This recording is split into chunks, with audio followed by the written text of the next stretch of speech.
ప్రకృతి బడిలో పరవశించే అందాలు, కళ్ళు చెదిరి ఇంజనీరింగ్ అద్భుతాలు ప్రస్తుతం జమ్మూ కాశ్మీర్ ఒక శ్వేతవర్ణ కావ్యంలా కనిపిస్తోంది. భారీ హిమపాతంతో లోయలన్నీ మంచు తుప్పటి కప్పుకోగా ఆ మంచు కొండల మధ్య నుంచి దూసుకుపోతున్న వందే భారత్ రైలు దృశ్యాలు ఇప్పుడు సోషల్ మీడియాను షేక్ చేస్తున్నాయి. ముఖ్యంగా ప్రపంచంలోని ఎత్తైన రైల్వే బ్రిడ్జ్ చినాబ్ మీదుగా సాగుతున్న ఈ ప్రయాణం పర్యాటకులకు సరికొత్త అనుభూతినిస్తోంది. అటు చూసినా ఇటు చూసినా తెల్లని మంచు, జమ్మూ కాశ్మీర్ సరిహద్దుల్లో కురుస్తున్న భారీ హిమపాతం ప్రకృతి ప్రేమికులను మంత్రముగ్ధులను చేస్తోంది. ఈ తెల్లని మంచు పలకల మధ్య మెరుపు వేగంతో దూసుకుపోతున్న మేక్ ఇన్ ఇండియా గర్వకారణం వందే భారత్ ఎక్స్ప్రెస్. ఎర్రటి మంచు కొండల మధ్య నీలిరంగు చారల రైలు ప్రయాణం ఒక పెయింటింగ్లా కనిపిస్తోంది.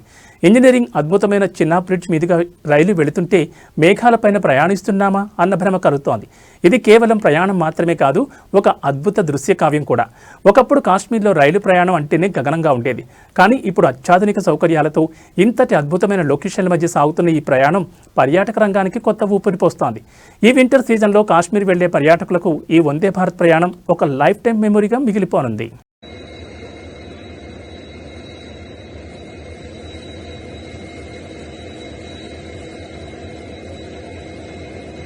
Incoming voice call from Papa.